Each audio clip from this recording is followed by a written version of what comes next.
പ്രിയ കൂട്ടുകാർക്കും കണ്ണൻസ് GK വേൾഡിൻ്റെ പുതിയൊരു വീഡിയോയിലേക്ക് സ്വാഗതം. ഇത് നമ്മുടെ 13ാമത്തെ ഭാഗമാണ്. ഈ വീഡിയോ നിങ്ങൾക്ക് ഉപകാരപ്പെട്ടാൽ ലൈക്ക് ചെയ്യാൻ മറക്കരുതേ. കൂടെ ഷെയർ ചെയ്തും സബ്സ്ക്രൈബ് ചെയ്തും എന്നെ സപ്പോർട്ട് ചെയ്യുമല്ലോ. ഇനി നമുക്ക് ചോദ്യങ്ങളിലേക്ക് കടക്കാം. ഈ വീഡിയോയിലെ ആദ്യത്തെ ചോദ്യം: സാർവദേശീയ മനുഷ്യാവകാശ പ്രഖ്യാപനം നിലവിൽ വന്ന വർഷം ഏതാണ്? ഉത്തരം 1948 ഡിസംബർ 10. 1948 ഡിസംബർ 10 സാർവദേശിക മനുഷ്യാവകാശ പ്രഖ്യാപനം നിലവിൽ വന്നത്. അതുകൊണ്ട് തന്നെ ഡിസംബർ 10 മനുഷ്യാവകാശ ദിനമായി ആചരിക്കുന്നു.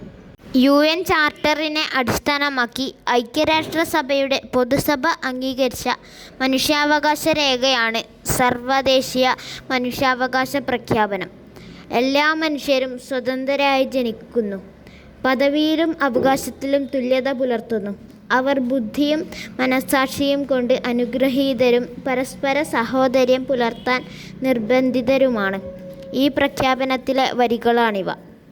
രണ്ടാമത്തെ ചോദ്യം: പ്രാർത്ഥനാ സമാജം എന്ന പ്രസ്ഥാനം സ്ഥാപിച്ചത് ആരാണ്? ഉത്തരം ആത്മാറാം പാണ്ഡുരംഗ്. ആത്മാറാം പാണ്ഡുരംഗാണ് പ്രാർത്ഥനാ സമാജം എന്ന പ്രസ്ഥാനം സ്ഥാപിച്ചത്. 19ാം നൂറ്റാണ്ടിൽ മിശ്രഭോജനം, മിശ്രവിവാഹം, വിധവാ പുനർവിവാഹം എന്നീ പുരോഗതികൾക്കായി നിലകൊണ്ട പരിഷ്കരണ പ്രസ്ഥാനമായ പ്രാർത്ഥനാ സമാജം സ്ഥാപിച്ചത് 1867 ഈ പ്രസ്ഥാനത്തിൻ്റെ മറ്റു നേതാക്കളാണ് MG റാനഡെയും RG ഭാർഖണ്ഡറും. മൂന്നാമത്തെ ചോദ്യം: ഇന്ത്യൻ ദേശീയ പ്രസ്ഥാനത്തിൻ്റെ വന്ധ്യവയോധിക എന്നറിയപ്പെടുന്ന ആനി ബസന്റിൻ്റെ ജന്മദേശം എവിടെയാണ്? ഉത്തരം ലണ്ടൻ. ഇന്ത്യൻ ദേശീയ പ്രസ്ഥാനത്തിൻ്റെ വന്ധ്യവയോധിക എന്നറിയപ്പെടുന്ന ആനി ബസന്റിൻ്റെ ജന്മദേശം ലണ്ടനാണ്. സ്വാതന്ത്ര്യം ബ്രിട്ടൻ്റെ ഔദാര്യമല്ല, മറിച്ച് ഇന്ത്യയുടെ അവകാശമാണ് എന്ന് പ്രഖ്യാപിച്ച വിദേശ വനിതയായ ആനി ബസന്റ് ഇന്ത്യയിലേക്ക് വന്നത് 1893. 1898 ബനാറസിൽ സെൻട്രൽ ഹിന്ദു കോളേജ് സ്ഥാപിച്ച ആനി ബസന്റ് 1914 കോൺഗ്രസിൽ അംഗമായത്. ഗാർഡൻ ഓഫ് റിമംബറൻസ് എന്നാണ് ആനി ബസന്റിൻ്റെ അന്ത്യവിശ്രമ സ്ഥലം അറിയപ്പെടുന്നത്. നാലാമത്തെ ചോദ്യം: കേരള നെപ്പോളിയൻ എന്നറിയപ്പെടുന്ന നവോത്ഥാന നായകൻ ആരാണ്? ഉത്തരം പൊയ്കയിൽ യോഹന്നാൻ. കേരള നെപ്പോളിയൻ എന്നറിയപ്പെടുന്ന നവോത്ഥാന നായകനാണ് പൊയ്കയിൽ യോഹന്നാൻ. കുമാരഗുരുദേവൻ, പൊയ്കയിൽ അപ്പച്ചൻ എന്നീ പേരുകളിൽ അറിയപ്പെട്ടിരുന്ന ഇദ്ദേഹത്തെ പ്രതിയോഗികൾ പുലയൻ മത്തായി എന്ന് വിളിച്ച് അധിക്ഷേപിച്ചിരുന്നു. തിരുവല്ലയിലെ ഇരവിപേരൂരിൽ 1909 പ്രത്യക്ഷരക്ഷാ ദൈവസഭ അഥവാ PRDS എന്ന പ്രസ്ഥാനം രൂപീകരിച്ചു. ആദിയാർ ദീപം ആണ് PRDSൻ്റെ പ്രധാന പ്രസിദ്ധീകരണം. അഞ്ചാമത്തെ ചോദ്യം: മനുഷ്യ ശരീരത്തിലെ ഏറ്റവും നീളമേറിയ കോശം ഏതാണ്? ഉത്തരം നാഡീകോശം. മനുഷ്യ ശരീരത്തിലെ ഏറ്റവും നീളമേറിയ കോശമാണ് നാഡീകോശം. മനുഷ്യ ശരീരത്തിലെ ഏറ്റവും ആയുസ്സുള്ള കോശവും നാഡീകോശം തന്നെയാണ്. നാഡീവ്യവസ്ഥയുടെ ജീവധർമ്മപരവും ഘടനാപരവും ആയ അടിസ്ഥാന യൂണിറ്റുകളാണ് നാഡീകോശങ്ങൾ. ആറാമത്തെ ചോദ്യം: രക്തം കട്ടപിടിക്കാൻ എടുക്കുന്ന സമയം എത്രയാണ്? ഉത്തരം 3 മുതൽ 8 മിനിറ്റ് വരെ. രക്തം കട്ടപിടിക്കാൻ എടുക്കുന്ന സമയമാണ് 3 മുതൽ 8 മിനിറ്റ് വരെ. രക്തം കട്ടപിടിക്കാൻ സഹായിക്കുന്ന രക്തകോശങ്ങളാണ് പ്ലേറ്റ്ലേറ്റുകൾ. വിറ്റാമിൻ K ആണ് രക്തം കട്ടപിടിക്കാൻ സഹായിക്കുന്ന ജീവകം. രക്തം കട്ടപിടിക്കാൻ സഹായിക്കുന്ന മൂലകം കാൽസ്യവും പ്രോട്ടീൻ ഫൈബ്രിനോജനുമാണ്. ഇതിനു സഹായിക്കുന്ന എൻസൈം ത്രോംബോകൈനേസ് ആണ്. രക്തക്കുഴലുകളിൽ രക്തം കട്ടപിടിക്കാതെ സൂക്ഷിക്കുന്ന വസ്തുവാണ് ഹെപ്പാരിൻ. എന്നാൽ രക്തബാങ്കുകളിൽ ഉപയോഗിക്കുന്നത് സോഡിയം സിട്രേറ്റ് ആണ്. ഏഴാമത്തെ ചോദ്യം: കേരളത്തിൽ ജൈവകൃഷിയുടെ ബ്രാൻഡ് അംബാസഡർ ആരാണ്? ഉത്തരം മഞ്ജു വാര്യർ. മഞ്ജു വാര്യറാണ് കേരളത്തിൽ ജൈവകൃഷിയുടെ ബ്രാൻഡ് അംബാസഡർ. കേരള കൃഷി വകുപ്പ് പ്രസിദ്ധീകരിക്കുന്ന കാർഷിക മാസികയാണ് കേരള കർഷകൻ. കൽപതേനു എന്നത് കേരള അഗ്രികൾച്ചറൽ യൂണിവേഴ്സിറ്റി പ്രസിദ്ധീകരിക്കുന്ന കാർഷിക മാസികയാണ്. മലയാള മനോരമയുടെ കാർഷിക മാസികയാണ് കർഷകശ്രീ. എട്ടാമത്തെ ചോദ്യം. ലോഹങ്ങളുടെ രാജാവ് എന്നറിയപ്പെടുന്ന ലോഹം ഏതാണ്? ഉത്തരം സ്വർണം. ലോഹങ്ങളുടെ രാജാവ് എന്നറിയപ്പെടുന്ന ലോഹമാണ് സ്വർണം. പ്രകൃതിയിൽ സ്വതന്ത്രാവസ്ഥയിൽ കാണപ്പെടുന്ന ലോഹമായ സ്വർണത്തോടൊപ്പം ആഭരണങ്ങൾ ഉണ്ടാക്കുമ്പോൾ ചേർക്കുന്ന ലോഹമാണ് ചെമ്പ്. Au എന്നത് സ്വർണത്തിൻ്റെ പ്രതീകവും ആറ്റോമിക നമ്പർ 79 ദിനംപ്രതി വില ഏറി വരുന്ന സ്വർണത്തെക്കാളും വില കൂടിയ ലോഹമാണ് പ്ലാറ്റിനം. വൈറ്റ് ഗോൾഡ് എന്നറിയപ്പെടുന്നത് പ്ലാറ്റിനമാണ്. എന്നാൽ പെട്രോളിയമാണ് ബ്ലാക്ക് ഗോൾഡ്. സ്വർണം ലയിപ്പിക്കുന്ന ലായനിയാണ് അക്വാറീജിയ. ഒമ്പതാമത്തെ ചോദ്യം. പ്രമേഹ രോഗികൾ പഞ്ചസാരയ്ക്ക് പകരം ഉപയോഗിക്കുന്ന മധുര പദാർത്ഥം ഏതാണ്? ഉത്തരം അസ്പാർട്ടേം. പ്രമേഹ രോഗികൾ പഞ്ചസാരയ്ക്ക് പകരം ഉപയോഗിക്കുന്ന മധുര പദാർത്ഥമാണ് അസ്പാർട്ടേം. സാധാരണ പഞ്ചസാരയേക്കാൾ 300 ഇരട്ടി മധുരമുള്ള കൃത്രിമ പഞ്ചസാരയാണ് അസ്പാർട്ടേം. പക്ഷേ രക്തത്തിലെ ഗ്ലൂക്കോസ് ലെവൽ ഉയർത്തില്ല. 200 ഇരട്ടി മധുരമുള്ള സാക്കറിൻ ആണ് ആദ്യത്തെ കൃത്രിമ പഞ്ചസാര. നിത്യജീവിതത്തിൽ നമ്മൾ ഉപയോഗിക്കുന്ന പഞ്ചസാരയാണ് സൂക്രോസ്. ഇത് ടേബിൾ ഷുഗർ എന്നാണ് അറിയപ്പെടുന്നത്. പത്താമത്തെ ചോദ്യം.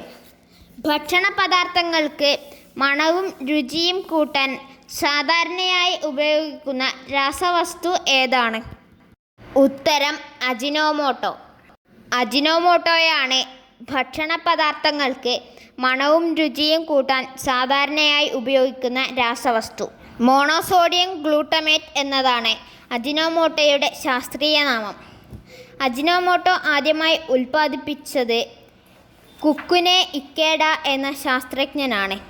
ജപ്പാനാണ് ആദ്യമായി അജിനോമോട്ടോ ഉപയോഗിച്ചത്. 11ാമത്തെ ചോദ്യം. ഉപഗ്രഹങ്ങൾക്ക് ഷേക്സ്പിയർ കഥാപാത്രങ്ങളുടെ പേരുകൾ നൽകിയിരിക്കുന്ന ഗ്രഹമേതാണ്? ഉത്തരം യുറാനസ്. ഉപഗ്രഹങ്ങൾക്ക് ഷേക്സ്പിയർ കഥാപാത്രങ്ങളുടെ പേരുകൾ നൽകിയിരിക്കുന്ന ഗ്രഹമാണ് Uranus. Ariel, Miranda, Caliban, Juliet, Desdemona, Prospero എന്നിവ യുറാനസിൻ്റെ പ്രധാന ഉപഗ്രഹങ്ങളാണ്. 1781 വില്യം ഹെർഷൽ ആണ് യുറാനസിനെ കണ്ടെത്തിയത്. ഭ്രമണത്തിൽ വെറും 17 മണിക്കൂർ മാത്രം വേണ്ടിവരുന്ന യുറാനസ് അതിൻ്റെ ഒരു പരിക്രമണ കാലം 84 വർഷങ്ങൾ കൊണ്ടാണ് പൂർത്തിയാക്കുന്നത്. പച്ചഗ്രഹം, ഉരുളുന്ന ഗ്രഹം, കിടക്കുന്ന ഗ്രഹം എന്നീ വിശേഷണങ്ങൾ എല്ലാം യുറാനസിന് സ്വന്തമാണ്. 12ാമത്തെ ചോദ്യം. കേരളത്തിൻ്റെ കിരീടം, തെയ്യങ്ങളുടെ നാട്, തറികളുടെയും തിറകളുടെയും നാട്, ഈ വിശേഷണങ്ങൾക്ക് അർഹമായ ജില്ല ഏതാണ്? ഉത്തരം കണ്ണൂർ. കേരളത്തിൻ്റെ കിരീടം, തെയ്യങ്ങളുടെ നാട്, തറികളുടെയും തിറകളുടെയും നാട്, ഇതെല്ലാം കണ്ണൂർ ജില്ലയുടെ വിശേഷണങ്ങളാണ്. കേരളത്തിൻ്റെ വടക്കേ അറ്റത്തു നിന്നും രണ്ടാമതായി സ്ഥിതി ചെയ്യുന്ന ജില്ലയാണ് കണ്ണൂർ.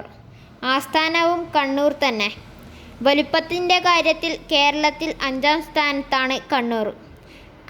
കാനന്നൂർ എന്നായിരുന്നു മുൻകാലങ്ങളിൽ അറിയപ്പെട്ടിരുന്നത്. കേരളത്തിൻ്റെ മാഞ്ചസ്റ്റർ എന്നറിയപ്പെടുന്ന കണ്ണൂരാണ് കേരളത്തിൽ ഏറ്റവും കൂടുതൽ മുഖ്യമന്ത്രിമാർക്ക് ജന്മം നൽകിയ നാട്. K Karunakaran, E K. നായനാർ, പിണറായി വിജയൻ കണ്ണൂർ സംഭാവന ചെയ്ത മുഖ്യമന്ത്രിമാരാണ്. 13ാമത്തെ ചോദ്യം. കേരളത്തിലെ ആദ്യ താപവൈദ്യുത നിലയം ഏതാണ്? ഉത്തരം കായംകുളം താപനിലയം. കേരളത്തിലെ ആദ്യ താപവൈദ്യുത നിലയമാണ് കായംകുളം താപവൈദ്യുത നിലയം. Rajiv Gandhi combined cycle power project എന്നാണ് ഇതിൻ്റെ മുഴുവൻ പേര്. ആലപ്പുഴ ജില്ലയിലെ ചൂളത്തെരുവിൽ സ്ഥിതി ചെയ്യുന്ന കായംകുളം താപനിലയം 1999 ജനുവരി 17 പ്രവർത്തനം ആരംഭിച്ചത്. 350 മെഗാവാട്ടാണ് സ്ഥാപിത വൈദ്യുതോൽപാദന ശേഷി. അച്ചൻ കോവിലാറിലെ ജലമാണ് കൂളിംഗ് വാട്ടറായി ഉപയോഗിക്കുന്നത്. ഈ താപനിലയത്തിൽ നാഫ്തയാണ് ഇന്ധനമായി ഉപയോഗിക്കുന്നത്. 14-ാമത്തെ ചോദ്യം. പാരമ്പര്യേതര ഊർജ വികസനത്തിനായി സ്ഥാപിതമായ സ്വതന്ത്രാധികാര സ്ഥാപനം അറിയപ്പെടുന്നത് ഏത് പേരിലാണ്? ഉത്തരം അനേർട്ട്. പാരമ്പര്യേതര ഊർജ വികസനത്തിനായി സ്ഥാപിതമായ സ്വതന്ത്രാധികാര സ്ഥാപനമാണ് അനേർട്ട്. അനേർട്ട് സ്ഥാപിതമായത് 1986-ലാണ്. Agency for non conventional energy and rural technology എന്നാണ് അനേർട്ടിൻ്റെ പൂർണ്ണരൂപം. അക്ഷയ ഊർജ ഉപകരണങ്ങൾ രജിസ്റ്റർ ചെയ്യുന്നതിനായി അനേർട്ട് ആരംഭിച്ച മൊബൈൽ ആപ്ലിക്കേഷനാണ് സൗരവീഥി. അനേർട്ടിൻ്റെ കീഴിൽ കാറ്റിൽ നിന്ന് ഏറ്റവും കൂടുതൽ വൈദ്യുതി ഉൽപ്പാദിപ്പിക്കുന്ന ജില്ല ഇടുക്കിയാണ്. പാലക്കാടാണ് 2-ാം സ്ഥാനത്ത്. 15-ാമത്തെ ചോദ്യം. കേരളത്തിൽ ആന പുനരധിവാസ കേന്ദ്രം എവിടെ സ്ഥിതി ചെയ്യുന്നു? ഉത്തരം കോട്ടൂർ. കോട്ടൂറാണ് കേരളത്തിൽ ആന പുനരധിവാസ കേന്ദ്രം സ്ഥിതി ചെയ്യുന്നത്. തിരുവനന്തപുരം ജില്ലയിലാണ് കോട്ടൂർ. കേരളത്തിലെ അന്തർദേശീയ നിലവാരമുള്ള ആന പുനരധിവാസ കേന്ദ്രം നിലവിൽ വരുന്നതും കോട്ടൂരിൽ തന്നെയാണ്. കേരളത്തിൽ ആന പരിശീലന കേന്ദ്രങ്ങൾ ഉള്ളത് പത്തനംതിട്ടയിലെ കോന്നിയിലും എറണാകുളത്ത് കോടനാടും ആണ്. പ്രശസ്തമായ ആനക്കൂട് ഗവി മ്യൂസിയം സ്ഥിതി ചെയ്യുന്നതും കോന്നിയിലാണ്. ഈ ഗവി മ്യൂസിയത്തിൽ ആനയുടെ മുഴുവൻ അസ്ഥിയും പ്രദർശിപ്പിച്ചിട്ടുണ്ട്. 16-ാമത്തെ ചോദ്യം. 1-ാം കേരള മന്ത്രിസഭ പിരിച്ചുവിടാൻ കാരണമായ സംഭവം ഏതാണ്? ഉത്തരം വിമോചന സമരം. 1-ാം കേരള മന്ത്രിസഭ പിരിച്ചുവിടാൻ കാരണമായ സംഭവമാണ് വിമോചന സമരം. വിമോചന സമരത്തിന് പ്രധാന കാരണം ഭൂപരിഷ്കരണ ബില്ലും വിദ്യാഭ്യാസ ബില്ലുമാണ്. വിമോചന സമരം എന്ന വാക്കിൻ്റെ ഉപജ്ഞാതാവ് പനമ്പള്ളി ഗോവിന്ദമേനോനാണ്. എന്നാൽ നേതൃത്വം നൽകിയത് മന്നത്ത് പത്മനാഭനാണ്. ഈ സമരത്തിൻ്റെ ഭാഗമായി മന്നത്ത് അങ്കമാലി മുതൽ തിരുവനന്തപുരം വരെ ജീവശിഖ ജാഥ നയിച്ചിരുന്നു. 1959 ജൂലൈ 31-നാണ് 1-ാം കേരള നിയമസഭ പിരിച്ചുവിട്ടത്. 17-ാമത്തെ ചോദ്യം. കേരളത്തിലെ സബർമതി എന്ന് ഗാന്ധിജി വിശേഷിപ്പിച്ചത് എന്തിനെയാണ്? ഉത്തരം ശബരി ആശ്രമം. ശബരി ആശ്രമത്തെയാണ് കേരളത്തിലെ സബർമതി എന്ന് ഗാന്ധിജി വിശേഷിപ്പിച്ചത്. ഹരിജൻ വിദ്യാർത്ഥികൾക്കായി 1923 അകത്തേത്തറയിൽ TR കൃഷ്ണസ്വാമി അയ്യർ സ്ഥാപിച്ചതാണ് ശബരി ആശ്രമം. ഗാന്ധിജി 3 പ്രാവശ്യം സന്ദർശിച്ച കേരളത്തിലെ ഏക ആശ്രമവും ശബരി ആശ്രമം തന്നെ. 1925, 1927, 1934 എന്നീ വർഷങ്ങളിലാണ് ഗാന്ധിജി ശബരി ആശ്രമത്തിൽ വന്നത്. 18-ാമത്തെ ചോദ്യം. എയ്ഡ്സ് രോഗം സ്ഥിരീകരിക്കുന്നതിനായി നടത്തുന്ന ടെസ്റ്റ് ഏതാണ്? ഉത്തരം വെസ്റ്റേൺ ബ്ലോട്ട് ടെസ്റ്റ്. എയ്ഡ്സ് രോഗം സ്ഥിരീകരിക്കുന്നതിനായി നടത്തുന്ന ടെസ്റ്റാണ് western blot test. Acquired immuno deficiency syndrome എന്നാണ് എയ്ഡ്സിൻ്റെ പൂർണ്ണരൂപം. ഹ്യൂമൺ ഇമ്മ്യൂണോ ഡെഫിഷ്യൻസി വൈറസ് എന്ന വൈറസാണ് രോഗത്തിന് കാരണം. മനുഷ്യ ശരീരത്തിൻ്റെ രോഗപ്രതിരോധ ശേഷിയെയാണ് ബാധിക്കുന്നത്. 1981 ജൂൺ 5-ന് അമേരിക്കയിലാണ് എയ്ഡ്സ് ആദ്യമായി റിപ്പോർട്ട് ചെയ്തത്. ഇന്ത്യയിൽ ആദ്യമായി തമിഴ്നാട്ടിലെ ചെന്നൈയിലും പത്തനംതിട്ടയിലാണ് കേരളത്തിൽ ആദ്യമായി എയ്ഡ്സ് രോഗം റിപ്പോർട്ട് ചെയ്തത്. 1988 മുതൽ ഡിസംബർ 1 ലോക എയ്ഡ്സ് ദിനമായി ആചരിക്കാൻ തുടങ്ങി. എയ്ഡ്സ് ബാധിതരോടുള്ള ഐക്യദാർഢ്യത്തിൻ്റെ പ്രതീകമാണ് റെഡ് റിബൺ.